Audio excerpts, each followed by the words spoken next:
आज की इस वीडियो में हम करने वाले हैं ग्रेड 4 से चैप्टर फ्रैक्शन।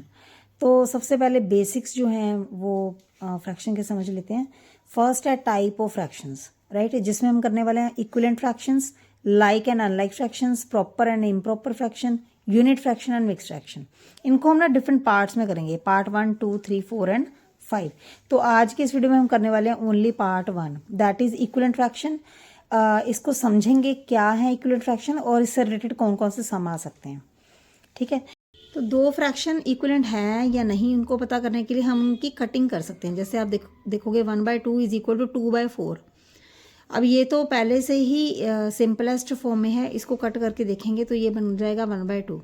दोनों ही इक्वल हैं, ये भी 1/2 है, ये भी 1/2 है, मतलब दोनों इक्वल हैं। ये एक मेथड है, लेकिन क्योंकि जूनियर क्लास होने की वजह से किड्स को पता नहीं चलता कटिंग करनी है या नहीं, तो एक और मेथड है कि जो हर स्कूल में कराते हैं, वो है बाय क्रॉस मल्टीप्लाई।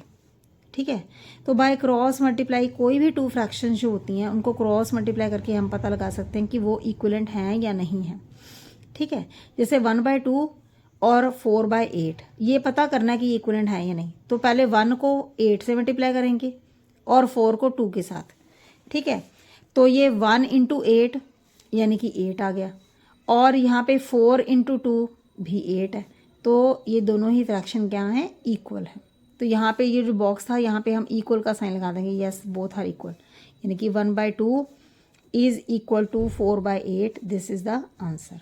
और अगर इन केस ये मल्टीप्लाई जो है वो इक्वल नहीं आती है तो हम बोल देंगे डज नॉट इक्वल। तो डज नॉट इक्वल का साइन ये होता है, इक्वल को बीच में ऐसे लाइन डाल देंगे तो ये होता है डज नॉट इक्वल, कि वो इक्वल नहीं है फ्रैक्शन आपस में। ये होती है इक्विवेलेंट फ्रैक्शन। इससे रिलेटेड जो सम है वो सारे के सारे 8.1 में गिवन है। 8.1 के ओनली 3 सम्स ही हैं जो कि इस टॉपिक से रिलेटेड है। तो आइए फर्स्ट सम से स्टार्ट कर लेते हैं, एक्सरसाइज 8.1। और उसने बोला है right the next 4 equivalent fraction of 3/4। मैं फर्स्ट पार्ट सबका करने वाली हूँ। तो ये एक्सरसाइज 8.1 है और क्वेश्चन नंबर 1 का ए पार्ट है 3/4। इसकी नेक्स्ट 4 इक्विवेलेंट फ्रैक्शन लिखनी है मुझे। ठीक है, नेक्स्ट 4 इक्विवेलेंट फ्रैक्शन। तो 3/4 जो है ना, इसको हम क्या करेंगे, ये देखिए न्यूमरेटर जो है वो 3 है और डिनोमिनेटर जो है वो 4 है। ध्यान से समझना, ये न्यूमरेटर है, ये डिनोमिनेटर है। ऊपर 3 है, नीचे 4 है। ऊपर 3 का टेबल लिख देना टिल 4 टाइम्स, मतलब एक तो गिवन है ना, अगले नेक्स्ट 4 नंबर लिख लेने हैं, 1, 2, 3 एंड 4। अब 3 का टेबल पढ़ो, 3 2s are 6, 3 3s are 9, 3 4s are 12, 3 5s are 15। इसी तरह से डिनोमिनेटर में हमारा 4 है तो हमने 4 का टेबल पढ़ना आगे, 4 2s are 8, 4 3s are 12, 4 4s are 16, 4 5s are 20। तो ये 4 इक्विवेलेंट फ्रैक्शन है जो कि 3/4 के इक्विवेलेंट हैं। तो पहला सम ये आता है कि कोई भी जो फ्रैक्शन है, अगर उसके इक्विवेलेंट नंबर्स हमें पूछे हैं, 4 3 2 5 जितने भी पूछे हैं, उतनी बार वो जो नंबर हैं उनका टेबल लिख देना हमने। जैसे ऊपर अगर 3 है तो 3 का टेबल आएगा न्यूमरेटर में, और डिनोमिनेटर में 4 है तो 4 का टेबल आ जाएगा। जैसे आप बी पार्ट देख सकते हो, यहाँ पे 8/9 है तो 8 का टेबल आपने लिखना है। 4 नेक्स्ट 4 इक्विवेलेंट फ्रैक्शन बनानी है, यहाँ पे 9 का टेबल लिख देना है, एंड सो ऑन। इसी तरह से अगले सम करने हैं। अब ये देखिए क्वेश्चन नंबर 2 है, फाइंड द मिसिंग न्यूमेरल। ये है 3/7 और क्वेश्चन मार्क डाला हुआ है। ये देखो सेकंड क्वेश्चन का ए पार्ट है, इसमें है 3/7 और यहाँ पे क्वेश्चन मार्क है, यहाँ पे 14 है।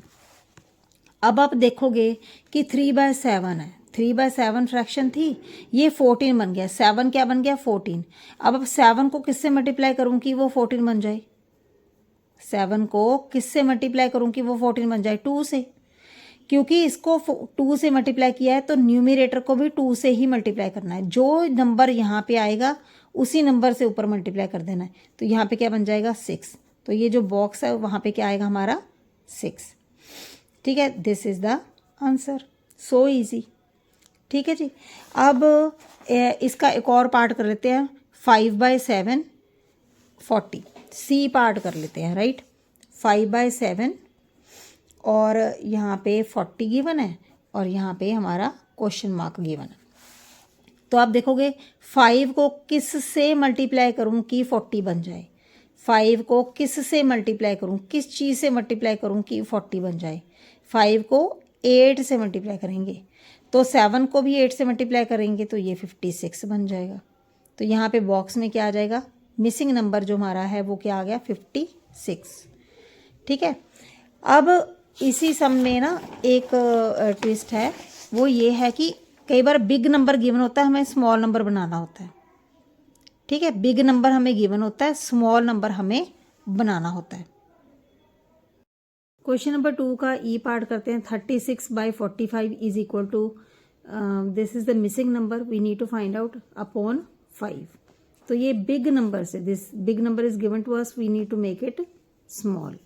36/45 इज इक्वल टू, यहाँ पे क्वेश्चन मार्क है, यहाँ 5 है। अब 5 को किससे मल्टीप्लाई करोगे कि 45 बन जाए। 5 को हम 9 से इसको मल्टीप्लाई करेंगे, लेकिन यहाँ डिवाइड करेंगे। अगर मैं 45 को 9 से डिवाइड कर दूँ, 9 5 ज़ार 45, तो यहाँ पे, तो इसका मतलब यहाँ पे भी मुझे 9 से डिवाइड करना पड़ेगा। यहाँ आ गया 4। अब कन्फ्यूजन ये है कि मल्टीप्लाई आएगा कि डिवाइड आएगा। अब देखो, बड़े से छोटा नंबर हो रहा है, किसी बड़े नंबर को हम छोटा नंबर बनाएंगे, तो आप खुद सोचो डिवाइड करेंगे कि मल्टीप्लाई करेंगे। तो यहाँ पे हमें क्लियर हो जाएगा कि बड़े नंबर से जब छोटा नंबर बनता है तो वहाँ पे डिवाइड का साइन आता है। ठीक है जी। एक और सम इस क्लैरिटी के लिए कर लेते हैं, इसी का H part. 25/60 is equal to 5 और यहाँ पे क्वेश्चन मार्क है। अब ये देखो, ये बड़ा नंबर है, 25 था लेकिन वो 5 बन गया। इसका मतलब 25 को किससे डिवाइड करूँ कि 5 बन जाए। आप देखो ना, 5 के टेबल में 25 कौन से नंबर पे आता है, 5 पे। तो इसी तरह से हम 60 को भी 5 से डिवाइड करेंगे। तो जब आप 60 को 5 से डिवाइड करोगे तो यह बन जाएगा 12। तो हमारा मिसिंग नंबर क्या हुआ, 12। ये सेकंड सम था।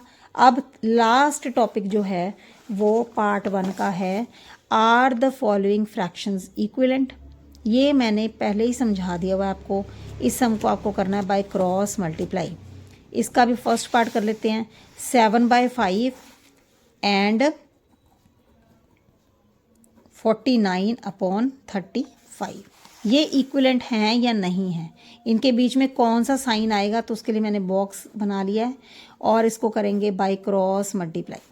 ये बहुत इजी मेथड है और बहुत इजीली बच्चों को समझ में आ जाता है।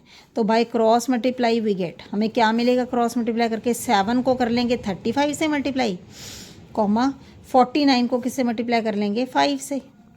ठीक है, तो रफ में हम मल्टीप्लाई कर लेंगे झट से।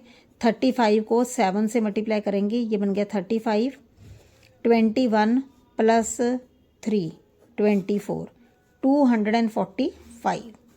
ठीक है, 49 को 5 से मल्टीप्लाई करेंगे, 9 5 ज़ार 45, ये बन गया 245। तो आप देख सकते हो 245 इज इक्वल टू 245, यानी कि दोनों जो फ्रैक्शंस हमें गिवन है, डैश एंड डैश, मतलब 7/5 एंड 49/35 आर इक्विवेलेंट फ्रैक्शंस, कि ये जो दोनों फ्रैक्शंस हैं वो क्या हैं, आपस में इक्वल हैं।